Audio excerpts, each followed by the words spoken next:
Thank you professor Sanjeev ji. आज के हमारे इस सत्र के सम्मान्य मुख्य वक्ता हमारे बीच में तशरीफ ला चुके हैं। इससे पहले कि अपने विषय पर अपने विचार प्रकट करें, शाहपुर महाविद्यालय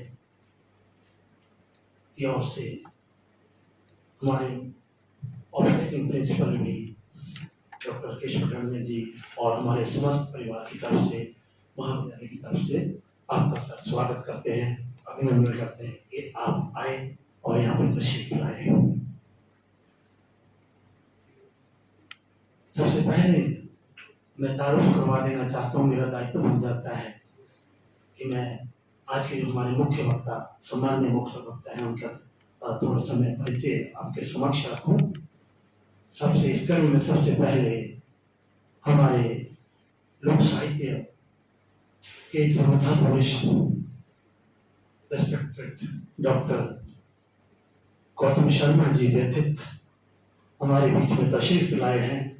हम आपका बहुत बहुत दिल की गहराइयों से बहुत बहुत स्वागत करते हैं, अभिनंदन करते हैं कि आप यहाँ पे तशरीफ लाए हैं और हमें आपके विचार सुनने को मिलेंगे। आपने लोक साहित्य, लोक संगीत, लोक विधाओं के ऊपर, लोक गाथाओं के ऊपर, लोक पहेलियों के ऊपर, लोक कथाओं के ऊपर बहुत ही सराहनीय अभूतपूर्व कार्य किया है और आपको साधुवाद है सर। आपने ये चंद्रावली नृत्य जमाकड़ा, जिसको कि पूरे इंग्लैंड में, पूरे विश्व में जो आपने इसका परचम फहराया है और हम जैसे भी एक संगीत के विद्यार्थियों को आपने मंच दिया है, तो आप सर यहाँ पे आए हैं, आपका बहुत बहुत शुक्रिया। थैंक यू सर, शुक्रिया, मेहरबानी, बहुत बहुत धन्यवाद। हमारे साथ ठीक हमारे बड़े गुरु भाई प्रिंसिपल अभी गवर्नमेंट कॉलेज चंबा में हैं, डॉक्टर विद्यासागर शर्मा जी हमारे बीच में सर आप तशरीफ लाए हैं। आपका भी हम दिल की गहराइयों से बहुत बहुत महाविद्यालय परिवार की सबसे धन्यवाद करते हैं, शुक्रिया अदा करते हैं कि आप हमारे बीच में आज आए हैं। हम आपके विचार भी सुनेंगे सर। हमारे बहुत ही आपके बारे में क्या बताना है, आप तो बहुत टैलेंटेड कलाकार हैं, बहुत अच्छा गाते हैं आप और आप बहुत, आपकी सोच है, आप कोई सभी विधाओं में, संगीत की विधाएं, गायन में आप शास्त्रीय संगीत में, शास्त्रीय संगीत हमारी 4 विधाएं हैं, जिसमें कि शास्त्रीय संगीत आप ख्याल गायन में बहुत निपुण हैं। आप लाइट वोकल, गीत, गजल, भजन में बहुत अपनी महारत रखते हैं। गजल में विशेष निपुणता है आपकी। लोक गायन में आपने बड़ा सर्च किया है, वहाँ चंबा के लोकगीतों को भी काफी निखारा है और काफी आपने कलाकार जो है लोकगीतों निकाले हैं और यूथ फेस्टिवल में आपकी बड़ी भागीदारी रही है। और हमारे सबसे विशेष बात बताऊं कि आदरणीय हमारे गुरु जी पंडित भीमसेन शर्मा जी के हम 3 भाई यहाँ बैठे हैं, दोनों भाई मेरे बड़े हैं और मैं छोटा भाई हूँ उनका। भीमसेन शर्मा जी के शागिर्द रहे हैं, बहुत बढ़िया शागिर्द। सर आप यहाँ पे आए हैं, प्रिंसिपल चंबा डॉक्टर विद्यासागर शर्मा जी, हम आपका इस्तेकबाल और स्वागत करते हैं महाविद्यालय परिवार की तरफ से।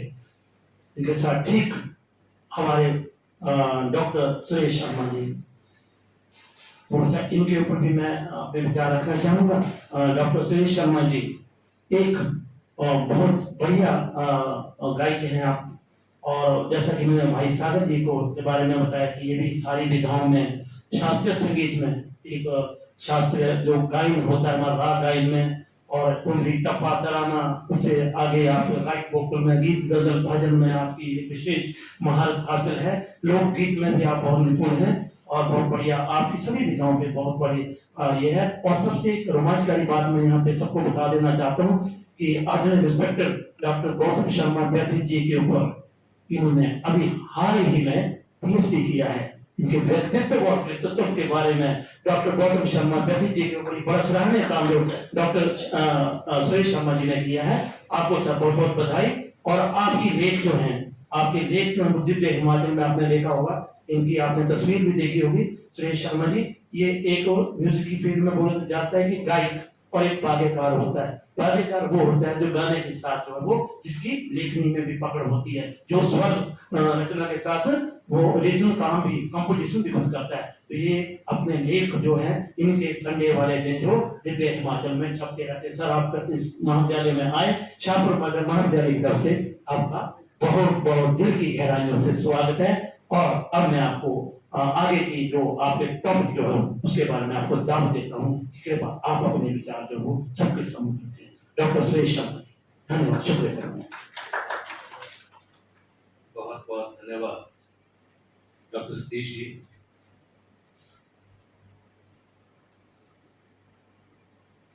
आपके प्रशंसा भरे शब्दों को मैं बड़ी विनम्रता से स्वीकार करता हूँ और आपको प्यार करता हूँ। उसका कारण यह है कि डॉक्टर सतीश जहाँ हमारे बड़े विद्वान साथी हैं, प्रतिष्ठित गायक लोक गायक हैं, वहीं पर हमारे एक गुरु भाई हैं, छोटे भाई हैं, इसलिए इनको प्यार और आशीर्वाद देना ये हमारा हक है। इस सत्र में हमारे पास सामने डॉक्टर राकेश पठानी जिस महाविद्यालय के प्राचार्य मौजूद हैं, हमारे प्रिय मित्र हैं, दोस्त हैं। मेरा व्यवसायिक जीवन जो है वो धर्मशाला में रहा 22-24 साल, और यहीं आसपास हम मिलते जुलते रहे, एक दूसरे को बड़े अच्छे से जानते पहचानते हैं। तो विद्यासागर जी ये भी मेरे गुरु भाई हैं, वैसे मेरे से बड़े हैं, अनुभव में भी, ज्ञान में भी,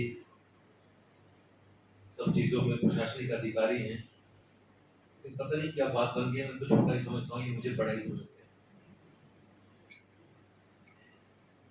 और आदरणीय गुरु जी शर्मा विदित जी साथ वर्षों से संबंध है। सौभाग्यशाली आप लोगों को साथ इस चर्चा में यहाँ पे जहाँ इस वर्कशॉप में, इस सेमिनार में मानवीय जीवन को अच्छा बनाने के लिए विभिन्न पहलुओं पर विचार विमर्श किया जा रहा है। चाहे विज्ञान है, चाहे तकनीक है, चाहे कृषि है, चाहे बागवानी है, चाहे गांव का अपना लोगों की उत्पादन है, वोकल और लोकल का नारा आजकल प्रधानमंत्री जी के द्वारा दिया जा रहा है, साहित्य है, कला है, संगीत है। मैं समझता हूँ कि इस सेमिनार में, नेशनल सेमिनार में बहुत सारे इश्यूज जो हमारे दैनिक जीवन के साथ, हमारी आवश्यकताओं के साथ संबंधित हैं, हमारी आजीविका के साथ संबंधित हैं, हमारे जीवन के साथ संबंधित है, उनको लिए। पहला तो मैं धन्यवाद देना चाहूंगा इस महाविद्यालय के प्राचार्य को और इस सेमिनार के संयोजक सचिन कुमार। मतलब इतने सारे विषयों का संकलन और इतने बुद्धिजीवियों को बुलाना और एक मंच पे उनका उस पर चर्चा होना, उसका डॉक्यूमेंटेशन होना, ये अपने आप में बहुत बड़ा कार्य।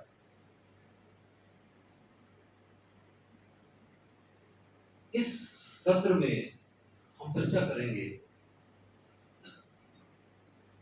कि जो मानवीय आवश्यकता है उनमें जो हमारा जो टॉपिक है वो challenges, potentials and best practices for promoting livelihoods in performing arts in the context of now. पर्वतीय प्रदर्शन कलाओं में चाहे आजीविका है, चाहे आवश्यकता है, चाहे चुनौतियां हैं, चाहे संभावना है, क्या हो सकता है, क्या हो रहा है। क्योंकि इस जीवन को खूबसूरत बनाने के लिए, हर व्यक्ति के लिए खूबसूरत बनाने के लिए हमारी दृष्टि है, पढ़ा लिखा व्यक्ति, शिक्षित व्यक्ति वो होता है जो शिक्षा के माध्यम से सबके बारे में सोचता है, सबके कल्याण के बारे में सोचता है। ये चर्चा करना, ये विचार विमर्श करना, सेमिनार आयोजित करने की एक जो औपचारिकता है वो नहीं है, उसका अर्थ रूप में निकल के क्या आता है और वो मानवीय कल्याण के लिए किस तरह से वो लगाया जा सकता है। ये व्याख्यान देना, सेमिनार अटेंड कर लेना, प्रेजेंटेशन दे देना, ऑनलाइन ऑफलाइन सर्टिफिकेट ले जाना, ये तो एक औपचारिकता है। उससे निकल के क्या आता है, उस मंथन से, उस सोच विचार से, उसकी संस्तुतियां क्या होती हैं मानवीय जीवन को बेहतर बनाने के लिए, ये पढ़े लिखे लोगों का काम। इसी उद्देश्य के साथ सेमिनार आयोजित किया। क्योंकि मैं और समाज का शिक्षा में हर विषय जो है हर विषय के साथ जुड़ा हुआ हमारे जीवन के साथ। मरसा बैठे हैं, समाजशास्त्र के प्रकांड विद्वान हैं। समाजशास्त्र का कितना महत्व है, राजनीति शास्त्र का कितना महत्व है, अर्थशास्त्र का कितना महत्व है, दर्शन शास्त्र का कितना महत्व है। बाकी साइंसेस तो भौतिक विज्ञान है, रसायन, हर चीज का महत्व है। क्यों पढ़ा रहे हैं हम विश्वविद्यालयों में, क्यों महाविद्यालयों में? इसलिए कि मानवीय जीवन जो है वो बेहतरीन सबके लिए, जो भी ज्ञान से मंथन से जो सार तत्व निकलता है वो सबके लिए कल्याणकारी हो, ये उद्देश्य है शिक्षा। क्योंकि मैं संगीत का विद्यार्थी हूँ और विषय पे केंद्रित रहूंगा कि हमारे पर्वतीय क्षेत्रों में, मैं पहले भी बात की थी कि हमारे पहाड़ बड़े आकर्षक और बहुत सुंदर लगते हैं। पहाड़ का संगीत, पहाड़ का मंद मंद हवाएं, पहाड़ का प्राकृतिक नजारा, पहाड़ के लोग, पहाड़ की खूबसूरती, हर तरह से पहाड़ आकर्षित करता है। पहाड़ को लूटा भी जाता है, पहाड़ का शोषण भी होता है, व्यवसायीकरण भी पहाड़ की कलाओं का, पहाड़ के लोगों का होता है। हमारे पहाड़ की खूबसूरती को, उसके संगीत को, उसकी भाषा को, उसकी संस्कृति को, उसकी कहानियों को, उसकी फिल्म इंडस्ट्री वाले ले गए। लाल फिल्म में उसकी शूटिंग हुई, उसमें देखने की आपने कोशिश की थी किस तरह से मिसयूज होता है, किस तरह से शोषण होता है पहाड़ियों में। ये वेदना, ये दर्द, ये सादगी, ये संजीदगी पहाड़ के लोगों की कौन समझेगा? अगर हम अपने पहाड़ के सरोकारों की अगर हम बात नहीं करेंगे तो कौन करेगा? ये हमारा दायित्व है। हमारे पहाड़ की कलाओं में, लोक कलाओं, जैसे कि हमने पिछले सत्र में साहित्यिक चर्चा की कि पहाड़ साहित्य लेखन कैसे होगा, उसके कारण क्या है, किस तरह का साहित्य लेखन हो रहा है, नहीं हो रहा है, उसमें क्या चुनौती, उसमें क्या संभावना है, प्रकाशन हो रहा है, नहीं हो रहा। इसी तरह से ये भी एक क्षेत्र है, संगीत के बिना जीवन नहीं है, जीवन ही संगीत। आप जितना मर्जी दूर होते जाओ, ऐसा कोई होता नहीं होगा। अगर होता होगा तो शेक्सपियर ने कहा है वो पशु समान है। संगीत हमारे जीवन का, हमारी सांसों का, हमारे अटूट का है। संगीत के बिना जीवन की कल्पना करना मुमकिन नहीं है, संभव है। हमारी सांसों में जो नाद तत्व जो चला हुआ है उसके पीछे का कारण, और यही नाद तत्व, यही शब्द तत्व, कहता है ना शब्द ही ब्रह्म है। मैं शब्द से भी पीछे की बात करता हूँ, नाद तत्व, नाद ही ब्रह्म, नाद ही हमारी सांसें, हमारी धड़कनें, हमारे में जो ऊर्जा है, हमारे में जो हम बोल पा रहे हैं, सुन पा रहे हैं, उसके पीछे उसके प्रेषण में नाद, वायु, नाद और अग्नि और वायु के संयोग से पैदा होता है। ये नाद व्यक्त नाद भी होता है और अव्यक्त नाद भी होता है। व्यक्त नाद तो हम व्यक्त कर रहे हैं, हम मेरी बात में अपने विचारों को एक रूप देने की कोशिश कर रहा हूँ, उसको सुन रहे हैं। लेकिन जो अनहद नाद है वो अंदर ही अंदर सबके बीच में विद्यमान, सृष्टि के किसी भी प्राणी में, किसी भी पक्षी में, पशु, जो भी हमारा जीवन उसके बीच में नाद तत्व है।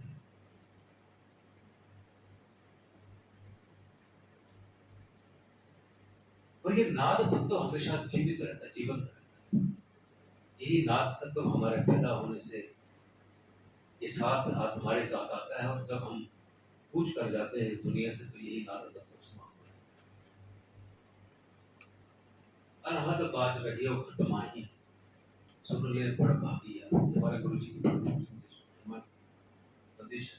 सो तो अजर अमर रहियो जागिया, हमेशा अजर रहता है, अमर रहता है। बात यह है कि पहाड़ी संस्कृति को, पहाड़ी कलाओं को, पहाड़ी विधाओं को, पहाड़ी कलाकारों को, लोक कलाकारों को, लोक गायकों को, लोक अभिनेताओं को कैसा उनके पास मंच है, कैसे उनके पास अपॉर्चुनिटीज है, कैसे उनकी आवश्यकता है, कैसे चुनौतियां हैं, कैसी उनकी आवश्यकताएं हैं और कैसे उनके पास जो है वो चुनौतियां, इसके ऊपर विचार करना बहुत आवश्यक है।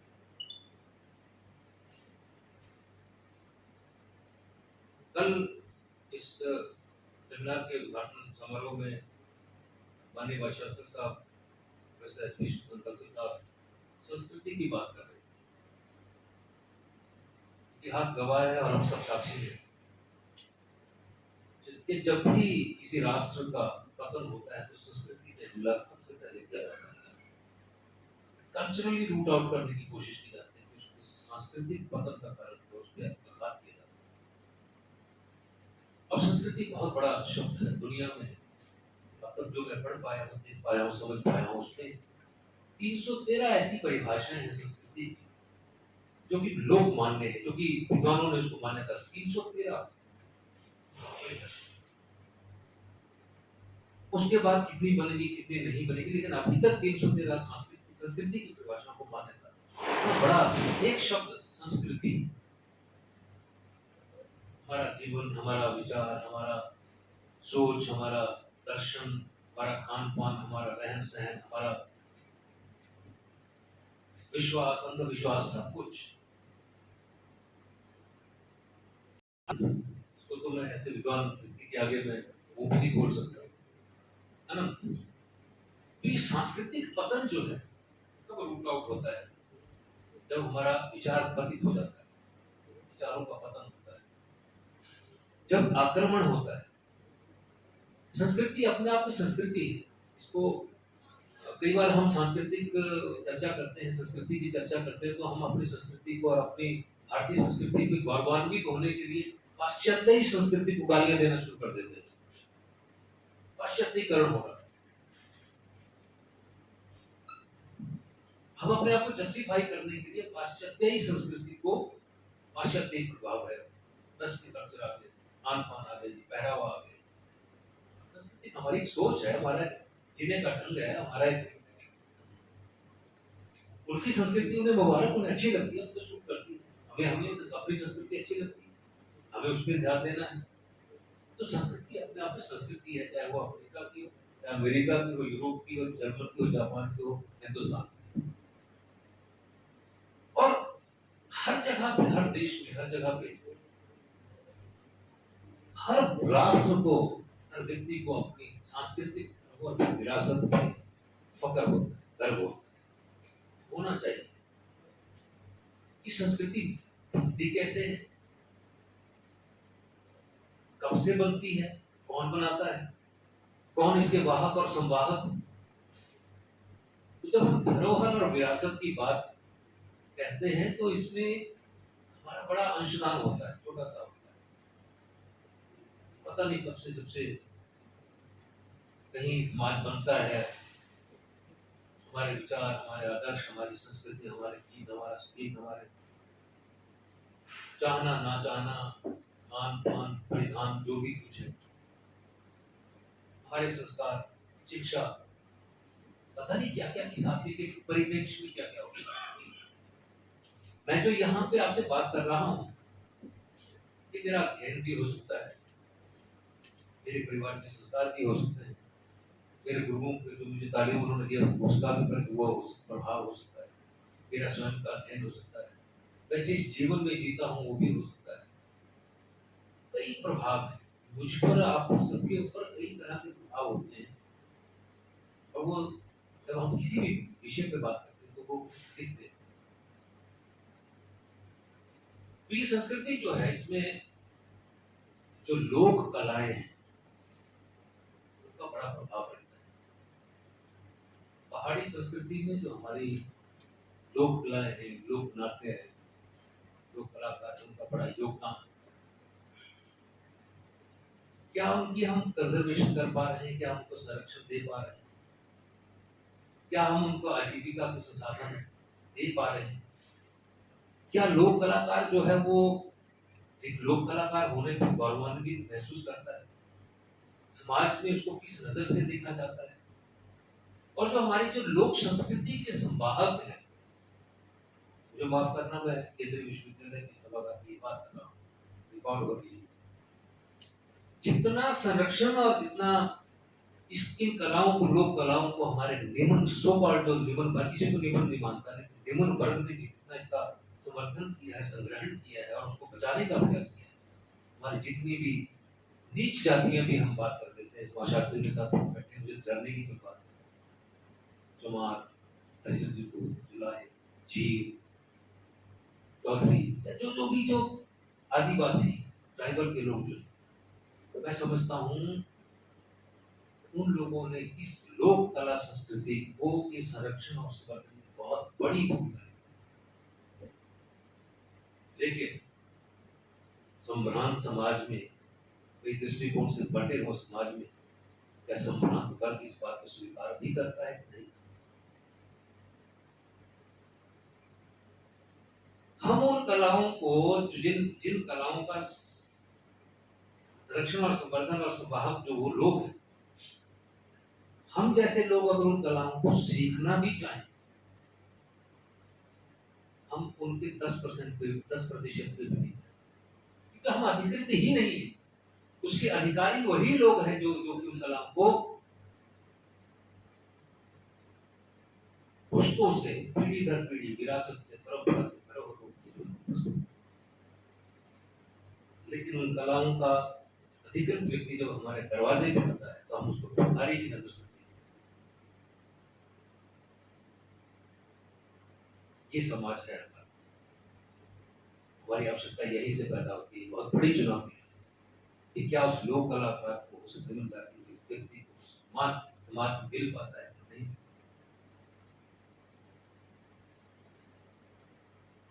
क्यों जरूरी है? सितंबर 2015 में आपको सबको मालूम है कि संयुक्त राष्ट्र महासभा की शिखर बैठक में 193 देशों ने भाग लिया और सस्टेनेबल डेवलपमेंट गोल्स को तय किया, सतत विकास के लक्ष्य हमने निर्धारित किए और ये एजेंडा 2016 से पूरी दुनिया में 193 देशों में लागू हो चुका है। एजेंडा 2030 क्या मूल मंत्र है? कोई पीछे नहीं छूटे। मूल वाक्य है, कोई पीछे नहीं छूटे। कौन? तो गरीब आदमी है, जीवन व्यक्ति जो जिंदगी की जीवन की परेशानी से जूझ रहा है, जो अपने आजीविका के लिए संघर्ष कर रहा है, तो आगे बढ़ना चाहता है, जो कि उसकी भी एस्पिरेशन है, उसकी भी आशा है, वो भी पीछे नहीं छूटना चाहिए। ये कल्याणकारी भाव है जो संयुक्त राष्ट्र सभा में 193 देशों ने तय किया। विचार विमर्श हुआ, दुनिया भर के करोड़ों नागरिकों में चर्चा चली, बातचीत की और अगले 15 वर्षों के लिए एजेंडा तय किया गया कि ऐसे समाज की, ऐसे देश की, ऐसी विश्व की हम संकल्पना करें जिसमें गरीबी ना हो, जिसमें भूखमरी ना हो, जिसमें अशिक्षा ना हो, जिसमें स्वास्थ्य के सारे साधन हो, जिसमें खुशहाली हो, जिसमें लैंगिक समानता हो, जिसमें पर्यावरण की बात हो, ऊर्जा की बात हो, आर्थिक विकास हो, उत्कृष्ट कार्य अपराधी सुविधाओं की बात हो, उद्योग और नवाचारों से हम उसका काम करें, असमानताओं की कमी को दूर करें, संवहनीय शहरों की बात, उपभोग की बात, उत्पादन की बात, जलवायु की बात, परिस्थितिक प्रणाली, शांति, न्याय, भागीदारी आदि इसके लक्ष्य रखे। पहले क्या होता था, जब हम 2015 से पहले बात करते थे, आपको पता है कि कभी हमने फोकस किया इकोनॉमिक डेवलपमेंट, कभी हमने फोकस किया एग्रीकल्चरल डेवलपमेंट, कभी हमने फोकस किया इंडस्ट्रियल डेवलपमेंट, कभी हमने इकोनॉमिक डेवलपमेंट पे बात। लेकिन 2015 में एक चीज पे विशेष रूप से बात की गई, वो है सांस्कृतिक विकास। जो संस्कृति की मैं आपको बात करने जा रहा था कि जब तक हम अपने रूट से, अपनी जड़ों से, अपने समाज से, अपने लोगों से, अपनी परंपराओं से, अपने चीजों से नहीं जुड़ेंगे, तब तक मानवीय पतन निश्चित है। क्योंकि ना तो हमारा सामाजिक विकास होगा, ना तो हमारा सांस्कृतिक विकास होगा, ना तो हमारा नैतिक विकास होगा, और एक ओवरऑल जो डेवलपमेंट है आदमी वो नहीं होगा।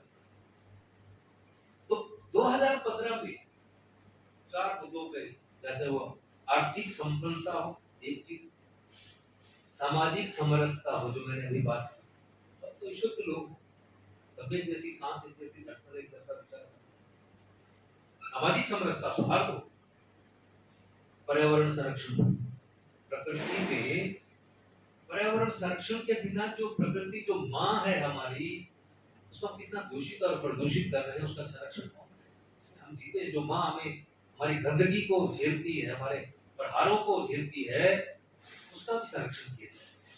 और चौथे की बिंदु के रूप में माना गया कि सांस्कृतिक विकास को, और 2030 के लिए जो है वैश्विक एजेंडा जो है वो यूनिवर्सल एजेंडा जो है वो तय किया गया। और मैंने क्या कहा कि कोई पीछे ना छूटे, वैश्विक एजेंडा है ये, यूनिवर्सल जो है। और इन लक्ष्यों को प्राप्त करने में जो समाज में हाशिए पे जो जी रहा व्यक्ति है, उसकी भागीदारी को होना सुनिश्चित किया गया। हाशिए पे कौन व्यक्ति है?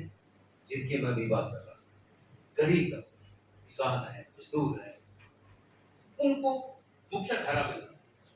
और इस सतत विकास के 17 लक्ष्यों में एक तो 17 सस्टेनेबल डेवलपमेंट गोल्स होते हैं, इनके 10 लक्ष्य उद्देश्य निश्चित किए, 15 सूचकांक उसके निश्चित किए, और जो उद्देश्य नंबर 4 है उसमें सांस्कृतिक एवं प्राकृतिक धरोहर के संरक्षण, संवर्धन तथा सुरक्षा के प्रयासों को सुदृढ़ करने को कहा गया।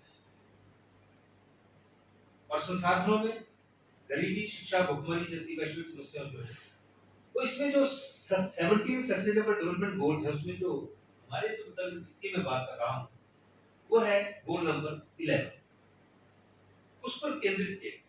क्रमांक 11 पे क्या है? संवहनीय शहरों एवं समुदायों के विकास पर केंद्रित है। और इसका लक्ष्य जो है वो ग्रामीण समुदाय में विभिन्न वर्गों द्वारा लोक कला के संरक्षण, संवर्धन, परंपरागत पारिवारिक विरासत को पीढ़ी दर पीढ़ी होने वाले लोक कलाकारों के आर्थिक विकास तथा विभिन्न लोक कलाओं के संरक्षण और संवर्धन की बात की। ये मेन जो मैं बात कर रहा हूँ सांस्कृतिक विकास की बात, वो इस पर है। तो प्राचीन काल से ही इन परंपराओं के संरक्षण संवर्धन में मूल में विभिन्न वर्गों की शक्ति के लोगों का काम रहा है। सहेजने, संवारने और उसको प्रोटेक्ट करने के लिए यही लोग हमारे नहीं हैं। तो इन सांस्कृतिक लक्ष्यों को प्राप्त करने के लिए इन लोक कला, लोक कलाकारों तथा सक्रिय संस्कृति कर्मियों पर गहन चिंतन जो है बहुत आवश्यक। विचारणीय है कि क्या विकास का मतलब भौतिक संसाधनों का ही विकास होता है? विकास क्या होता है? विकास किसके लिए? मनुष्य के लिए।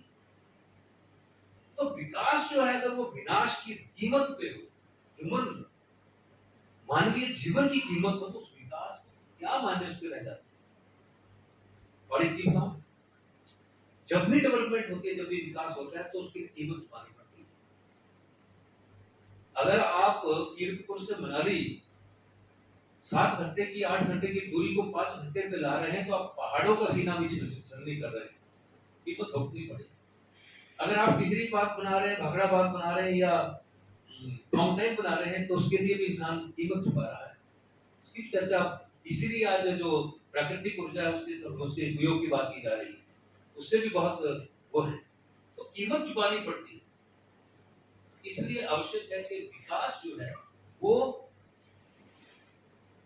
मानवीय जीवन की कीमत पर ना हो। और थोड़ा सा करूंगा,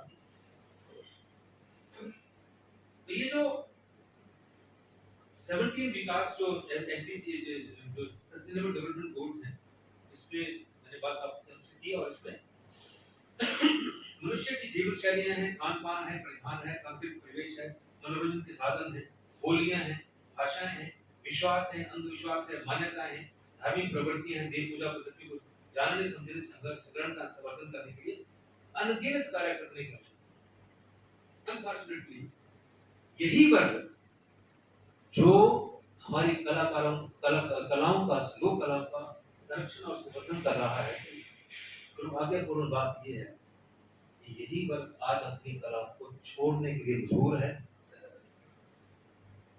ये रोजी रोटी के लिए तरस रहा है, ये अपने मान सम्मान के लिए तरस रहा है। और जब ये वर्ग जो है, जब ये अपने पुश्तैनी धंधों को, अपनी विरासत को, अपनी धरोहर को छोड़ देगा, अपनी लोक संस्कृति को छोड़ देगा, ये बहुत ही बड़ा प्रश्न है, सोचनीय विषय है। इस पे ऐसे गोष्ठियों के माध्यम से चिंता होनी चाहिए।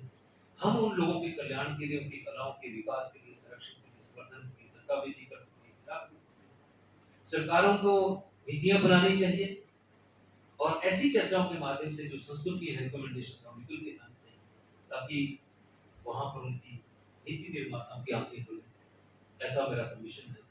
मेरे शब्दों के साथ डॉक्टर सतीश जी, आप देखिए, उसमें मुझे बात करने का मौका मिला। आपका बहुत बहुत धन्यवाद है आप सभी का। मैंने अपनी चर्चा में ये प्रश्न आपकी चर्चा के लिए छोड़ दिया है। धन्यवाद। बढ़िया आपने जो बताया है और जो विचार, जो बिंदु रखे हैं आपने कि लोक कलाओं के संरक्षण और संवर्धन के बारे में और क्या क्या संभावनाएं हैं और करना क्या है, आर्थिक स्थिति जो है कलाकारों की, जो लोक कलाकार जो उसको कैसे समर्थन किया जाए, उनकी स्थिति कैसे संभाली जाए, बहुत अच्छे आपने बीच में बिंदु रखे हैं। आपका बहुत बहुत धन्यवाद डॉक्टर साहब, बहुत बहुत मेहरबानी। अब मैं लोक, जो हमारे लोक संस्कृति के पुरोधा पुरुष और सम्मान्य, आप सबके सम्मान्य डॉक्टर गौतम शर्मा जी, बाद में सर बोलने, बाद में सुनेंगे, लोग सबको सुनेंगे। तो ऐसा आपसे अब आग्रह रहेगा हमारा महादेव परिवार से, कृपया अपने विचारों से हमें ओतप्रोत करें। डॉक्टर गौतम शर्मा जी व्यथित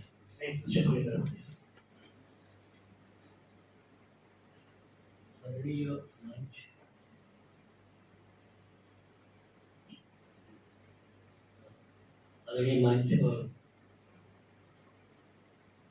जो भी यहाँ उपस्थित हैं हमारे महाविद्यालयों से और एनजीओ के रूप में भी जो यहाँ उपस्थित हैं, सभी का हार्दिक अभिनंदन है इस दूसरे सत्र में, और बधाई भी है हार्दिक ऐसे आयोजन के लिए। उसका जो आयोजन करता है उनकी सोच को और उस सारी सोच को क्रियान्वयन करने के लिए, क्योंकि ऐसे मंच आयोजित करना स्वयं में भी एक चुनौती होती है, क्योंकि ऐसे आयोजन के लिए जो हम एक विचार बनाते हैं और उस विचार को क्रियात्मक रूप देने के लिए जो हम एक तंत्र सोचते हैं, उसके लिए जो संघर्ष करते हैं, मैन पावर लगाते हैं और दूसरी प्रकार की जो भी व्यवस्थाएं करते हैं, तो उसके उपरांत हमें क्या उपलब्धि होती है, तो जैसी होती है प्रकृति हमें जो एक प्रसन्नता होती है, हर्ष होता है, उसको व्याख्या देना बहुत मुश्किल है। इसलिए आज का जो ये विषय है ये बहुत ही बढ़िया, सुरेश शर्मा जी ने इसको हमारे सामने विस्तार से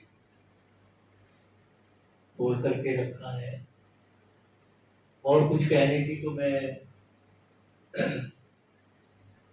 आवश्यकता नहीं समझता, लेकिन अपना जो दायित्व है उसका निर्वहन करने के लिए, क्योंकि आपने तो मेरी उपस्थिति से जो अपने भीतर मेरे प्रति जो श्रद्धा व्यक्त की है, सम्मान व्यक्त किया है, उससे मुझे ऋणी होना बहुत जरूरी है।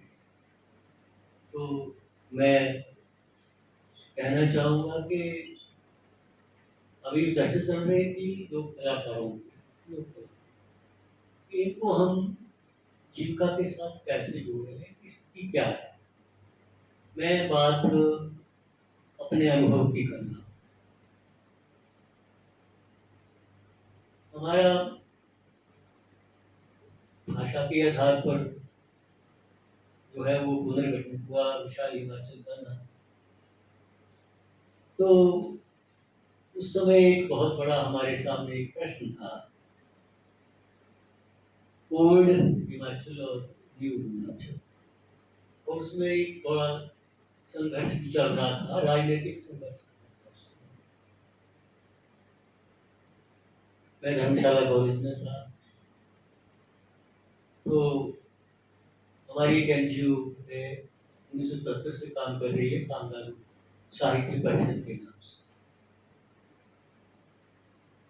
तो उसके अंतर्गत मेरा जो अनुभव रहा, मेरा जो शोध का विषय था वो भी कांगड़ा के लोकगीत साहित्य विश्लेषण और मूल्यांकन,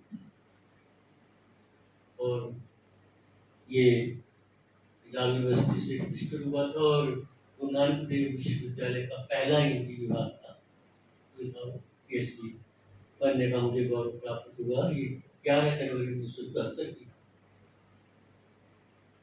उस समय जो हमारे गाइड थे डॉक्टर चंद्रशेखर, उनका मेरे लिए वर्ष में जब भी मैं मिलता था तो ये कहते थे कि आपने जो अध्ययन किया है इसको क्रियात्मक रूप दो, तब तो फायदा है, अन्यथा कोई फायदा नहीं। प्रायः हम शोध कार्य कर लेते हैं और फिर उसको डंप कर देते हैं, और हो सका तो पुस्तक के रूप में छाप करके संतुष्टि कर देते हैं। जबकि ये है कि शोध कार्य करने के बाद जो हमने कुछ निर्णय लिए होते हैं, निष्कर्ष निकाले होते हैं, उनको जीवन में उतारने का प्रयास होना चाहिए। वास्तविकता अर्थ इसका शोध का ही है कि जो भी हमारा निष्कर्ष हो उसको हम अपने जीवन में ढालें। तो उस समय मेरे सामने 2-3 लोग थे जो कि जिन्होंने बहुत काम किया फील्ड वर्क में। मेरे मन में विचार आया कि क्यों न ऐसा किया जाए कि ये जो हमारा अस्तित्व है ओल्ड और न्यू हिमाचल कैसे बने, क्योंकि सवाल था कि हमारी संस्कृति वो है, और उसमें पहला मुद्दा उनका ये था कि देखो जी वहाँ के लोग तो नाचते हैं, न्यू का कोई ऐसा नहीं है, ये जो पंजाब का कल्चर है ये है, बहुत कुछ था। फिर मेरे एक मित्र पूरी थे, तो मैंने उनके साथ एक विमर्श किया, डॉक्टर प्रेम भारद्वाज हमारे। तो मैंने सोचा कि क्यों ना ऐसा किया जाए कि थोड़ी सी समानांतरता दिखाने के लिए यहाँ का जो एक महिला लोक नृत्य होता है भांगड़ा, जो कि मैरिज के समय छोटा सा अभी कोई 10-15 मिनट का एक शो है महिलाओं की वो आज़ादी देने का, जो हमारे सामाजिक शास्त्र में विधान रखा हुआ था कि इस बहाने स्त्रियाँ जो है थोड़ा सा नाच लेंगी, गायन कर लेंगी, पूरे हो। अन्यथा ऐसा नहीं था, कोई भी यहाँ पर स्वतंत्रता नहीं थी स्त्रियों को खास कर। तो उस समय हमारे मन में विचार आया, तो फिर मैंने कोशिश की कि इसको एक नृत्य को जो है वो स्टेज रूप दिया जाए। तो स्टेज रूप देने के लिए चाहिए थी कि लड़कियाँ हो जो नाच सकें। तो उन दिनों बहुत बड़ी वर्जना थी कि सामाजिक रूप से लड़कियों को, महिलाओं को मंच पर बुलाया जा क्या किया जाए। फिर मैंने अपनी बड़ी लड़की मीनाक्षी, डॉक्टर मीनाक्षी दत्तावाल धर्मशाला कॉलेज में है, उनको लिया और उनको कहा मैंने यार अपनी प्रेस की जो लड़कियाँ उनको अपने साथ जोड़ो, कि 8-10-12 लड़कियाँ हमने इकट्ठी की हैं, स्टेज पर। मैं ये बात आपको इसलिए बता रहा हूँ, प्रश्न आ रहा है कि हमारे लोक कला को जीविका के साथ कैसे जोड़ें। तो हमारा जो ये कांगड़ा लोक साहित्य परिषद का जो प्रयास है, और उस समय के जो ऋषि थे MP पॉल, बहुत अच्छा मतलब साहित्य और कलाओं को बहुत अच्छे पोषक थे, उनके सहयोग से हमने प्रमाण साहब के सामने मैं वो उसकी प्रेजेंटेशन, आप हैरान होंगे, परमार पूरी कैबिनेट के साथ धर्मशाला में थे। That was the 7th annual week of police,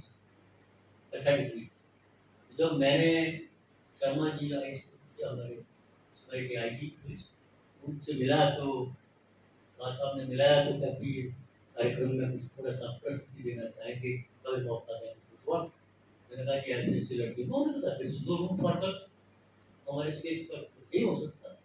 तो उन्होंने कहा कि आपने इनको समझे दो, तो मैंने भी 4 मिनट दिए। आप सही मानेंगे इसके बाद कि हमने 37 मिनट लिए और उसके बाद भी IG पुलिस ने मैसेज भेजा कि और भी आपको दिखाओ, क्योंकि वहाँ पर तो कैबिनेट आई उनको मालूम गया कि तो वैसा ही जैसे हम लोग वहाँ पर भी ऐसा ये ठीक है, यहाँ महिलाओं को आज़ादी नहीं है इसलिए नहीं आ सकता है। तो उन्होंने वो चीज़ अपनी जो है हर जगह जो है दूसरे तौर पे वो भी दौरा किया, उन्होंने रिपीट किया कि आप हैरान होंगे कि मिडिल स्कूल नेरेटिव की बच्चियाँ जो 7वीं 8वीं पढ़ती थी, ये 1975 में जो हमारा वुमेन ईयर सेलिब्रेशन गिरती थे फर्स्ट टाइम इन हिस्ट्री जो वहाँ पर सवाल आता है कि कला जो है हमारी किस प्रकार से गाँव की उस दहलीज से बढ़कर के नागरिक में उसके लिए बहुत बड़ा जरूरी होता है कि हम प्रयास करें। दूसरा उदाहरण देना चाहता हूँ मैं कि मैं एक बार घूमता चला गया धर्मशाला में, तो नया राणा ने मुझे बुलाया तो मैं सोचा वो आता हूँ उसके घर चला गया, देखा उसको, मैंने कहा ये है ये कब बनाई, कहते जी ऐसा है कि मैं ना मुंबई गया 2-3 बार, तो कम से कम मुझे 20 लाख रुपया दिया, मेरे पास हो गया, मैंने 25 लाख की टोपी ले ली और 6-7 लाख रुपया और लगाया और ये बढ़िया ना हुई मैं उस समय का लाभ करना को 2,500 या 3,000 किसी को और लेकिन हुआ क्या कि वो गाता था पब्लिक रिलेशन के लिए गाने, मैं कॉलेज से आता जाता कमल की पूरी की वजह से बैठता था, ड्रामा का गायक थे, मुझे भी शौक था नाटक का, नाचने का, गाने का, तो इस दृष्टि से हम लोग जब तो मैंने उसको यह सलाह दी कि तू अपनी जो लंबी पाप वाले गीत होते हैं ना जिनको दिन रोटी रहते तुम इसका अभ्यास कर सब उसमें वो मैंने उसको कहा था क्या, मैंने कहा वो राजनीति भेड़िए स्वप्न तुम मेरी योगा भेड़िए पत्नी जो भेड़िया अब देखो कि करनैल उस संगीत का इतना वो उसके पास परंपरा नहीं है बेचारा राइट है, लेकिन उसने लोग धुन को पकड़ा और उस लंबे स्वर को पकड़ा और आज देखो तो कोई भी सरकारी तो उसके नहीं होता है, हर जगह इतनी पॉपुलरिटी है, हर जगह इतना मान सम्मान। अब हुआ क्या, क्योंकि एक कलाकार को एक कलाकार को बाजार में हमारे कांगड़ा का कलाकार मुंबई के पहुंच गया, मुंबई में हमारे जितने लोग हैं ऐसे कि उनके पास कोई नहीं, हर साल होगा। अब दूसरी बात देखिए, आंकड़ा की बात देखिए, मेरी बड़ी आलोचना होती रही, बहुत कुछ सामाजिक रूप से कहा जाता रहा, लेकिन हमने परवाह नहीं की, हमने धर्मशाला कॉलेज में भी कुछ किया। आपके VC साहब कुछ टाइम के हिमाचल के आपको अनुभव होगा, संगीत के लोग जानते हैं, हमने उनसे किस प्रकार से प्रयास करके तुम्हारा जो फेस्टिवल है इनको कुछ कराया और कोई भी फेस्टिवल जो था बिना तुम्हारा अब वो लड़कियां जो कि वहाँ से निकली आज देखो उन्होंने अपने ग्रुप बनाए हुए और महीने में मेरा ख्याल है 3-4 प्रोग्राम धर्मशाला की बात और जगह की बात, ठीक है, उनके साथ एक मैनेजर बनी हुई, उसने वो ग्रुप बनाया हुआ है, 15 लड़कियां अपने साथ जुड़ी हुई हैं, वो ढोलक वाला भी जोड़ा हुआ है, बांसुरी वाला भी जोड़ा हुआ है, नगाड़ी भी और कोई शहनाई जाने वाला भी जोड़ा, नरसिंह वाला भी जोड़ा हुआ है सारे। और मैंने भी ये सारे लोग जो थे हिमाचल से उड़ा करके वेस्ट जर्मनी में और इंग्लैंड तक पहुंचा। ठीक है, सवाल है कि हमारा जो कलाकार है वैसे हमने बात करी कि सही रूप है कि हमारे जो प्रिजर्वर हैं कल्चरल हेरिटेज के, वो यही हम केवल मात्र जो है होता है हम प्रशंसा करके हम प्रिजर्वर, क्योंकि जितने भी कल्चरल हेरिटेज है, अभी चंबा की बात आप करेंगे तो वहाँ का जो घुरेई है, मुसादा है और दूसरे लोग तो सारे, अब एक शब्द आ गया ये घुरेई मुसादे का। अब देखो कि वहाँ का एक कलाकार है जो कि आपकी 50 लाख सिखाए और बेचारे को रोटी बड़ी मुश्किल से पूरी होती थी, लेकिन उसको आइडिया मिल गया पॉपुलेशन के साथ मिल करके, टूरिज्म के साथ मिल करके जब हमने उसको प्रोड्यूस किया तो क्या हुआ कि अब वो हर जब उसको फुर्सत मिलती है अपनी पत्नी को लेकर के सचिना के पास बैठा होता है और दिन को मेरा ख्याल है अगर झूठ ना हो 4-5 हज़ार रुपया जो है बड़ी आसानी से कमा सकता है। अब बताइए कि आवश्यकता है कि हमारी जो लोक कलाएं उनको नए रूप से प्रेजेंट कर। अगर घुंघरू गायन करने वाला,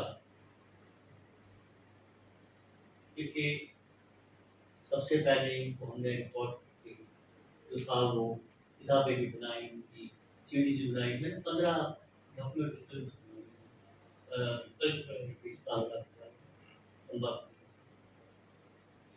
लेकिन मेरा जो निष्कर्ष ये पहुंचता है कि हमने जब उनकी डॉक्यूमेंटेशन शुरू की तो वो बेचारे पाँव पड़ जाते थे, कचिया इस कम में मत करा सारा रिज तुम्हारे यहाँ, ये शब्द थे उनके, और बाहर जाते थे वो अपना सामान उठा करके नहीं सुनाना चाहते, बड़ी मुश्किल होती थी उनसे कुछ ग्रहण कर। लेकिन जब उन लोगों को बड़े मंच पर पहुंचाया गया या फिर कृष्ण ने जब उनके गले में हार डाला या उनको सम्मानित किया या मनिष्ठ ने जब उनके जो है वो शाल उड़ाई उस साड़ियन को, वो तो गदगद हो गया। एक दिन जा करके वो गाँव की हड्डियों में बैठ करके बात करता रहा, मेरे साथ ने ऐसा किया, मुझे तो ऐसा किया, गौरवान्वित हुआ। लेकिन वो आगे नहीं चले, चैलेंज है क्या जो उसका लड़का है क्या वो भी उसी परंपरा को अपनाए, क्या वो स्कूल ना जाए, क्या वो अच्छी पढ़ाई ना करे, क्या वो यूनिवर्सिटी में ना पढ़े, क्या वो एक अच्छे प्रोफेशन में ना जाए, बहुत बड़ा सवाल है।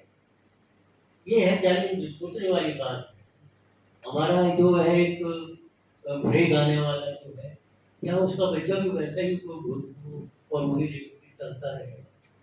इसलिए आज आवश्यकता है, जितनी भी हमारी ये कल्चरल हेरिटेज है, इनको हम सब्जेक्ट ऑफ सिलेबस बनाएं, इंट्रोड्यूस करें इसको हम कॉलेजेस में, स्कूल्स में, स्कूल लेवल पर, कॉलेज लेवल पर, और इनको एक कला के रूप में इनका अध्ययन हो, तब तो इनकी कंजर्वेशन संभव है।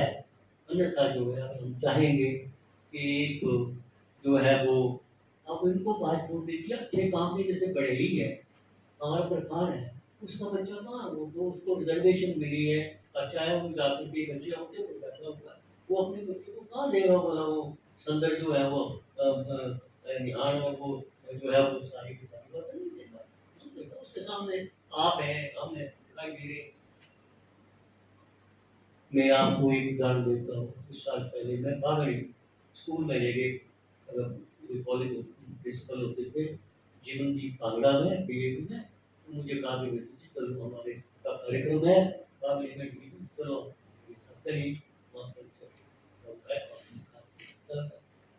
वहाँ जब हम गए मैं बाहर निकला तो गेट के बाहर बहुत सारी औरतें बैठी।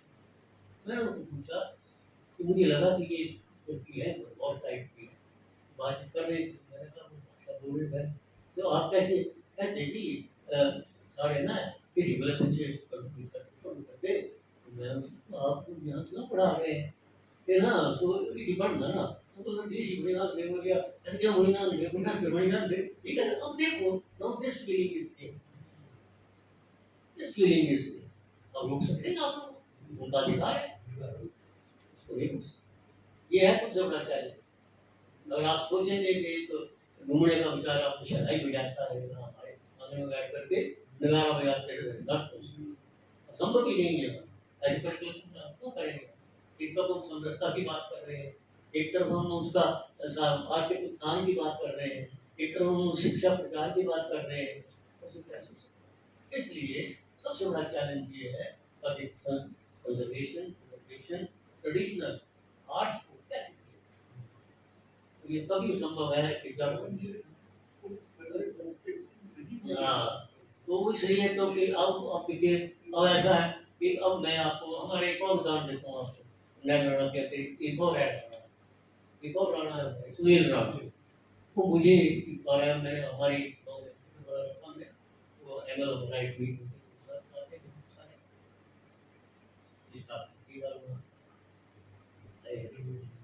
तो मैं बात करूँ तो सुन रहा है वहाँ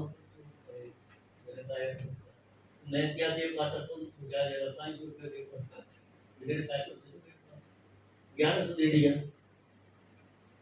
अब देखिए कि आपने देखा होगा एक बहुत बड़ा जैसे कल्चरल रेयरनेस होता है, जागृत मतलब जागृत आता है, ऐसे ही आया है ये इसका बना करके डालते हो यूट्यूब में। और देखो जब यूट्यूब का जमाना आ गया, अब बताइए सुनील राणा कहाँ से कहाँ चला गया। सवाल ये है कि अब चीजें ऐसी है जो कलाकारों को योगदान के लिए जब ऐसा हुआ, जब उनको जिसको टिक आ गया वो गया कभी उजारा नहीं। इसलिए ऐसा नहीं है कि लोक कलाओं में आज वो नहीं है। ठीक है कि हम लोग किसी कलाकार जो है वो वहाँ पर देखते हैं। एक मैं कलाकार की बात बताना चाहूँगा, रेणु के पास एक बड़े का काम, उसने एक मंदिर बनाया, एक पीस है लकड़ी का, कोई मेघ नहीं लगाई थी उसमें, कोई कब्जा नहीं है, लकड़ी से लकड़ी को जोड़ा जैसे उसने वैसे जोड़ा और पूरा उसने मनी भेज का एक कंसेप्ट लेकर के शिव का मंदिर है, वो है पौड़ियाँ भी लगी हुई हैं, वो भी है, वो बना। मैं किसी को आया अपनी टैक्सी लेकर के कहते चलो मेरे देखो चल के मैं गया वहाँ बता रखा है म्यूजियम, कहता मेरी इच्छा है कि खुदा है एक आया बोले वो मेरा मंदिर ही ले गया कहते वहाँ प्रति मैदान में रखना दिल्ली में, तो वापस ही है। अब बताइए ऐसी ऐसी जो बातें हो रही, तो मेरे कहने का बात ये है कि आज बहुत बड़ा एक बड़ा मीडिया है, टीवी है, क्या सारे ये हमारे राज्य के भाषण, मैं कहता हूँ सबसे ज़्यादा मोदी ने भी बहुत मोबिलाइज किया है, चाहे किसी पार्टी का, चाहे वो प्रधानमंत्री है हमारे देश के, लेकिन क्योंकि हर भाषण में एक बहुत बड़ी दिशा भी होती है, जागृति भी होती है, बस एक युवकों के लिए और ऐसे ऐसे जो गाँव सोसाइटी है उसके लिए किसी भी कर रहे हैं, लेकिन वो लोग पकड़ रहे और उनमें भी वो समझ आती है। मैंने ये जो थिएटर लिखे हैं अपनी भक्तिया शैली पर है, लेकिन हमारे भक्तिया का जो मनसूबा है वो कह रहा है कृष्ण को, कहते हैं कि जनता जो है जागरूक हो गई है, जनता को आपकी पॉलिसी का पूरा ध्यान है, अगर आप नहीं बदलोगे तो आपको बदल देगा। ठीक है, ये बात है। इसलिए मेरा कहने का मतलब ये है कि ये जो आपने आज का विषय रखा ये बहुत अच्छा है कि लोक कलाओं को हम जीविका के साथ ऐसे जोड़ें। अब सवाल है, अगर मैं जमापुरा को ट्रेडिशनल रूप से ही जो 1970 में था आज भी उसको वैसे रखूँगा तो नहीं चलेगा, मेरा दर्शक नहीं देखेगा। दर्शक की जो अभिरुचियाँ हैं वो बदल गई हैं, स्टेज सेंस बदल गया है, स्टेज प्रेजेंटेशन बदल गई है, स्टेज का कल्चर बदल गया है, स्टेज के इक्विपमेंट बदल गए। अगर हम उसके साथ नहीं बदलेंगे, बदलाव नहीं करेंगे तो मेरा जो मामला है वो सस्टेन नहीं, वो फिर वो धोखड़ा बन जाएगा। जैसे मर्जी जो महिलाएं बेचारी जो सहयोग दे रही हैं वो मैं बार बार कहता हूँ कि विजय का सेमिनार करो, पीछे वैसे उसका सेमिनार करो, उनको बताओ what is इसकी का कंसेप्ट क्या है। आज हमारी बहुत सारी अध्यापिकाएं हैं जो बच्चों को तैयार करती हैं, कई बार कहती हैं कि स्टेज पर बच्चों नाचो, बच्चों नाचना शुरू कर दिया, वो ग्रामर ठीक करती हैं, उनकी ज्योमेट्री ठीक करती हैं, लेकिन कंसेप्ट बोली नहीं है। इसलिए बहुत ज़रूरी है कि हम लोग, हमारी जो ट्रेडिशन है, हमारा जो स्टेज है, हमारी जो प्रेजेंटेशन है, हमारा जो कला के रूप है, उनको हम लोग जो है एक मोडिफाई करें। उनका कंजर्वेशन इज मस्ट, लेकिन हमारा जो है कंजर्वेटिव आउटलुक जो है उसको ये बदलेंगे, होगा पंखी जो है पक्षी कोई नहीं खरीदेगा, लेकिन वो बांस की बनी पक्षी को डेकोरेट कर दिया जाएगा, उसमें थोड़ी चित्रकारी कर दिया जाए, कुछ कर दिया जाए। जंगल के पास, एयरपोर्ट के पास आपने देखा वो बैठे हुए हैं, उन्होंने छोटे छोटे मटके रखे हुए हैं और उनको पहले डेकोरेशन की हुई है। जो भी टूरिस्ट आता है वो 10 स्टे यहाँ रिवर्स दिस तो ऊपर, लेकिन बिना उसके ऊपर नहीं लेंगे। अब ये चीज़ है पूरी एक कला अलग है, उसको हम लोग रोजगार जोड़ सकते हैं, बाजार से जोड़ने के लिए बाजार जैसा इसलिए कैसे मान लीजिए कि मैंने कवि बनना है तो मेरी कविता आज वही युवा सुनेंगे, वो युवाओं की बेरोजगारी की बात होगी, उनकी भूख की बात होगी, उनकी तड़प की बात होगी, अदरवाइज में वो बड़ी बड़ी बात।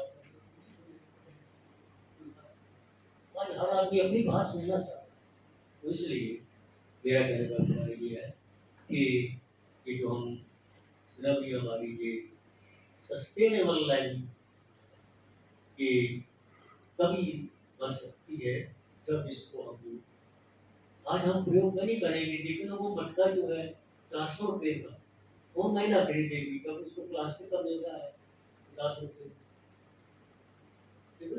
ऐसा है कि बाजार में आपको जो है अल्टरनेटिव देती है, विकल्प देगी, आपका विकल्प बात करेगी, तो विकल्प बात में की बड़ी भारी चुनौती हो जाती है।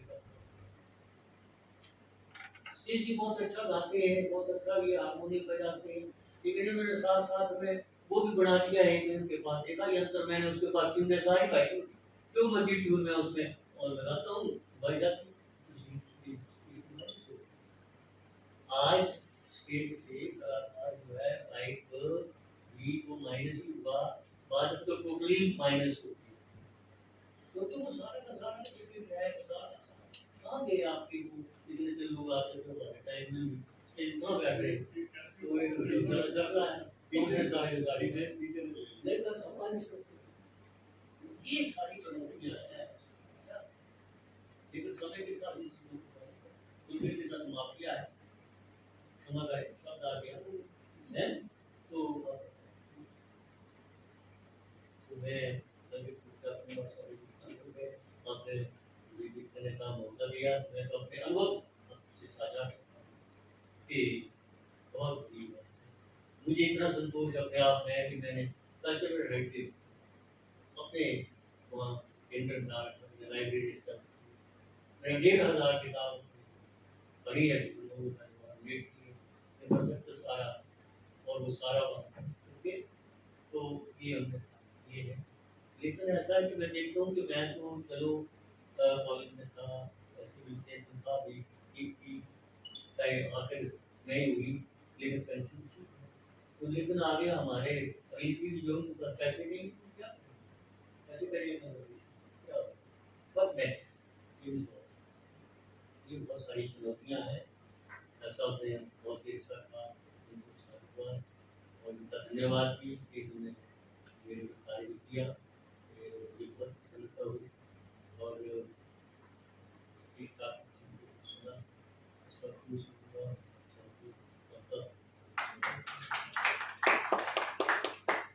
बहुत बहुमूल्य जो विचार प्रोफेसर ने रखे हैं और इन्हें 2-3 चीजों के ऊपर ध्यान दिया है कि लोक कलाओं को नए रूप में पेश कैसे करना है।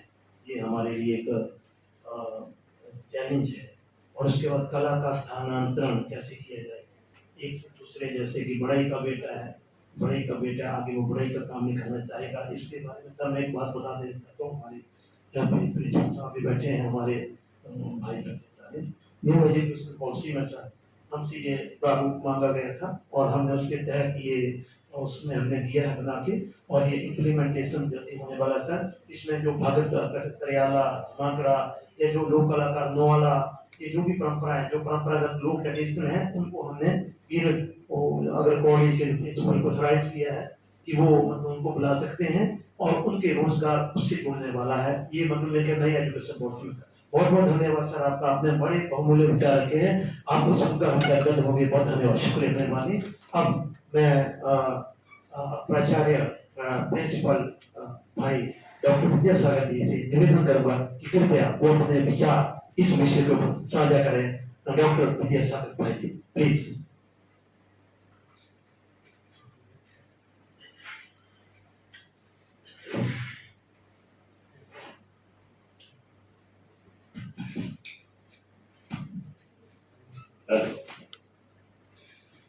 धन्यवाद डॉक्टर सतीश ठाकुर जी,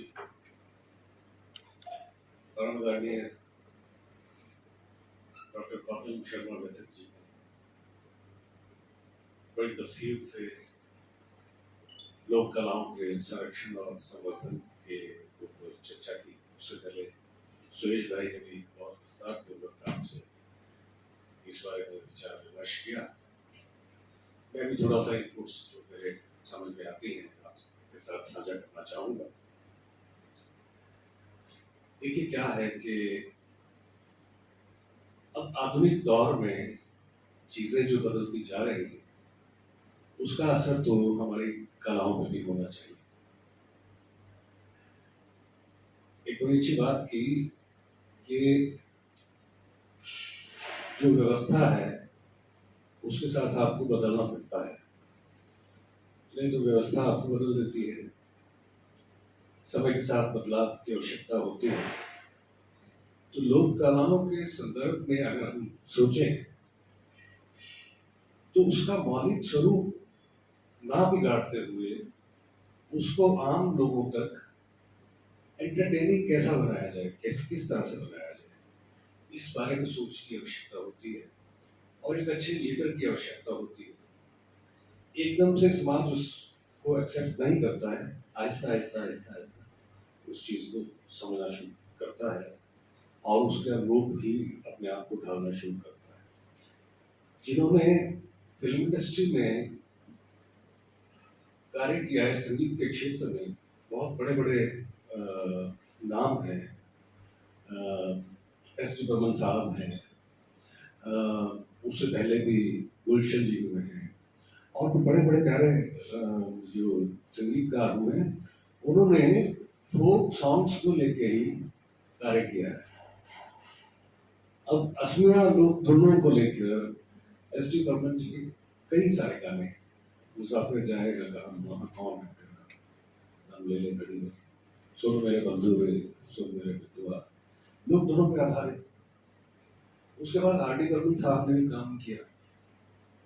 कहने का तात्पर्य यही है कि अब मेरा काम जैसे मुसाफिर गायन पे है, शोध कार्य मैंने किया है, तो उसका मौलिक स्वरूप ये है कि वो पति और पत्नी जो है दोनों बैठ के गाते हैं, उसमें कजरी रवाना होता है और पत्नी जो है कलसी के साथ वो रिदम देती है और कजरी रवाना के साथ वो गाते हैं पति पत्नी को। ये मतलब मौलिक स्वरूप उसका ये है, जहाँ वो गायन करेंगे पति पत्नी ही करेंगे। तो मुझे काफी साल पहले चंबा के जो विधायक रहे हैं वी.के. चौहान जी, उनका बेटा फैशन डिजाइनर है, तो उन्होंने मुझे अप्रोच किया। मैं कॉलेज में था, ये 2003-04 की बात है। मुझे कहा सर आपको ना हमारे, वो फैशन डिजाइनर है तो फैशन शोज के लिए काफ़ी जगह जाते थे, मॉडल वगैरह के लिए। तो मुझे कहा कि आपने हमारा ट्रेडिशन राउंड होता है, ट्रेडिशन उसमें मैं काम करता हूँ, जो पहरावे हैं उस पर अलग अलग डिज़ाइन के कोड और जो पहनी जाती है हमारे जिलों में लोकल ड्रेसेस। तो उसके ऊपर काम कर रहे थे, मुझे कहा कि आपने म्यूजिक तैयार करना, और मैंने कहा बड़ी अच्छी बात है, करूँगा। तो मैंने कहा मुझे कंसेप्ट बताइए आपने करना है किस तरह का। तो वो उनके साथ डिस्कशन हुई। मैंने उसमें ये खंजरी रवाना वाले और मसाला वाले, ये अभी मैंने शुरू नहीं कर रहा था उस पर, वहीं से मुझे आइडिया आया कि इसमें मुझे काम करना चाहिए। तब मैंने उनको इंट्रोड्यूस किया उसमें मैंने वो फीमेल पार्टनर जो होती है उसको मैंने रहने दिया, क्योंकि बाहर भी घूमने का था कार्यक्रम। वो 4 भाई हैं एक ही परिवार के, उन चारों को मैंने बुलाया, उनको सुना मैंने, लगभग फिर उनको मैंने अपने ढंग से तैयार करवाया, गाने का वही रखा सिस्टम। उनको मैंने बीच में कुछ और भी इंस्ट्रूमेंट्स मैंने यूज किए, और उसको ऐसा प्रेजेंटेबल बनाया। करीब 1 घंटे का शो होता था, और उस शो का जो मेन क्रक्स था वो म्यूजिक ही था। म्यूजिक एकदम से उठा लेता था शो। बहुत तारीफों हुई दिल्ली हाउस कास्ट में, उनका NIA वो है।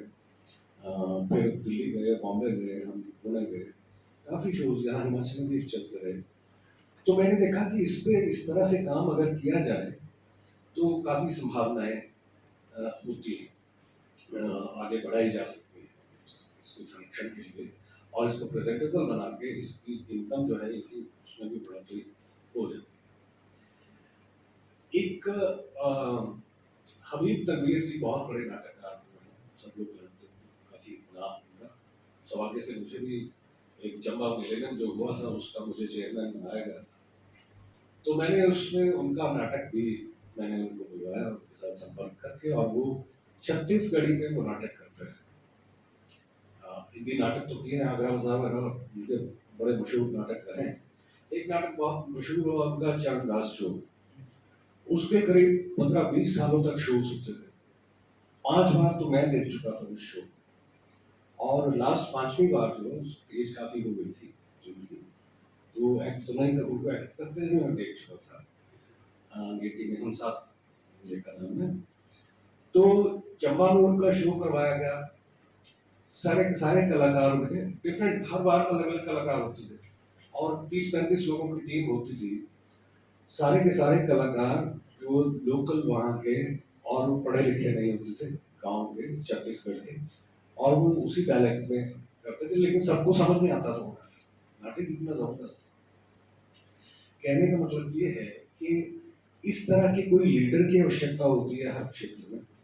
हम हिमाचल के संदर्भ में भी इस चीज़ को इस तरह से सोचा जा सकता है। एक और बहुत बड़े नाटककार हैं, वो भी बलवंत ठाकुर जी, जम्मू से, जैन के। उनके साथ भी मुझे 3 महीने की वर्कशॉप करने का मौका मिलता, उनके डायरेक्शन में कार्य करने का मौका मिलता। डोगरी में बहुत सारे नाटक उन्होंने ये अक्सर करते हैं, और वो अपना इंडिपेंडेंट थिएटर ग्रुप चलाते हैं, नटरंग करके, जम्मू में बड़ा मशहूर है, बड़े पुराने टाइम से चला रहे हैं। और उसमें भी वो लोकल कलाकारों को ही डोगरी जो जानते हैं उन्हीं को इंट्रोड्यूस करते हैं, और हिंदी नाटकों का भी रूपांतरण करके, और वो शोज डिफरेंट जगह पे करते हैं।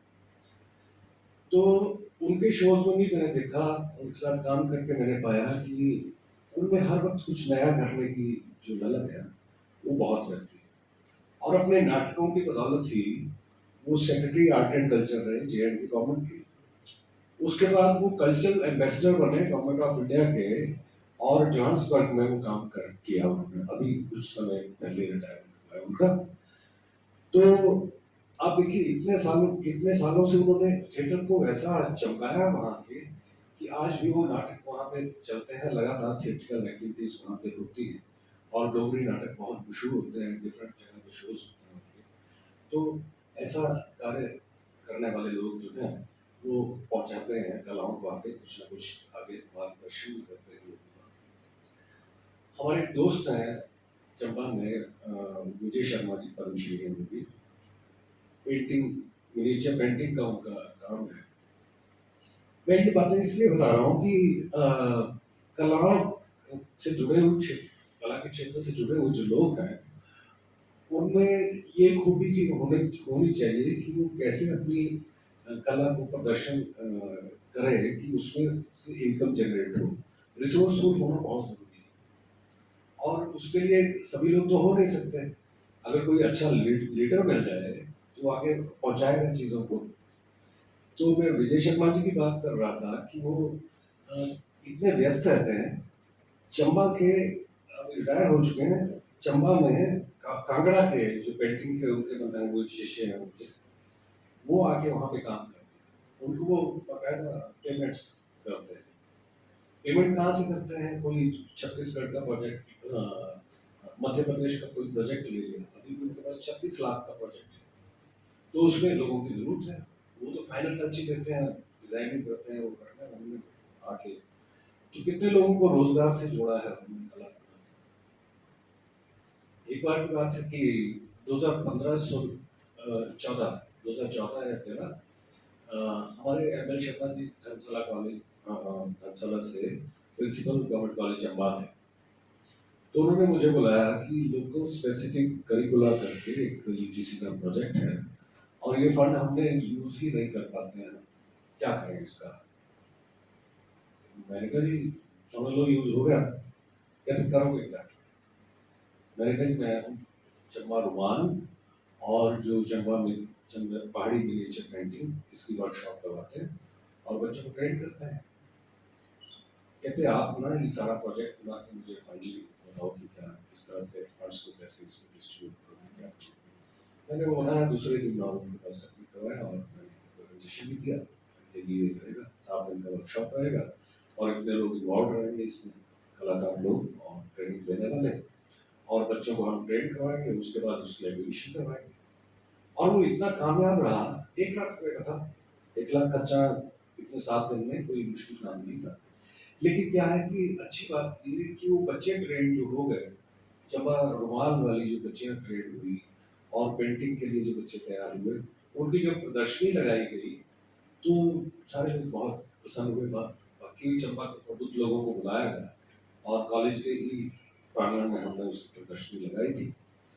तो इस तरह से कलाओं के संरक्षण और संदर्भ के सिलसिले में जो मैंने एग्जाम्पल्स आपके साथ शेयर किए, मैं नहीं कहता कि सब लोग ऐसा कर सकते हैं, लेकिन क्या है कि इस बारे में सोचा जा सकता है।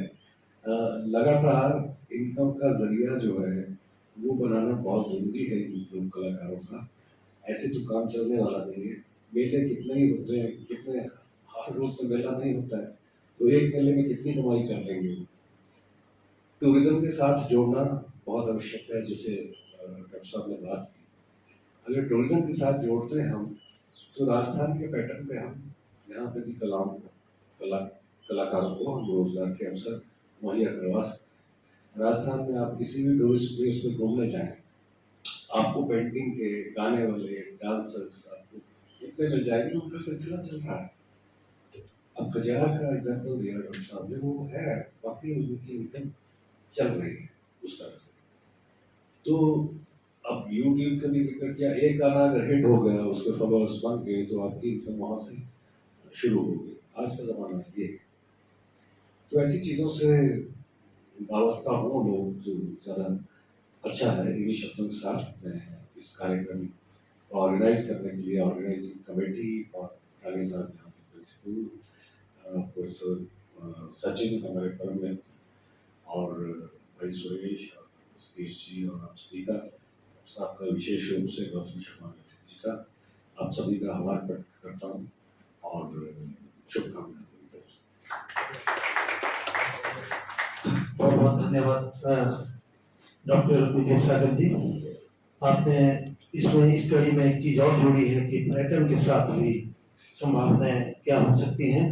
और जैसे कि चंबा के रुमाल की आपने बात की और ये मुसादा गायन जो खजरी रुबाना आपने बात की, ये चंबा की धरोहरें हैं। और कुंजड़ी मल्हार सर जब ये मेजर के मेले में और जब कुंजड़ी मल्हार होता है तो ये चंबा विश्व पटल पर ये चीजें सुनी जाती है। जैसे डॉक्टर साहब के कांगड़ा का जमागड़ा है सब और इस प्रकार की गंगी है। हिमाचल में जो ये हमारी विधाएं हैं, इसको प्रिजर्व कैसे, प्रश्न यही उठा है बार। और ये जो सर ने कहा है इसको प्रिजर्व कैसे करना है, ये सोचने वाला विषय है। इसके ऊपर चिंतन मनन जो है वो हमें करना है।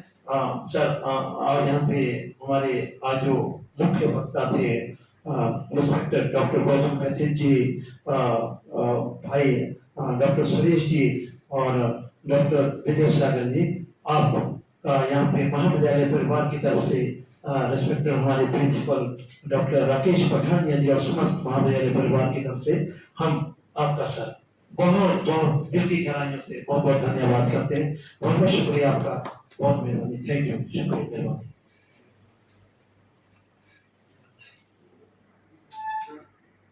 इसे विजय सागर जी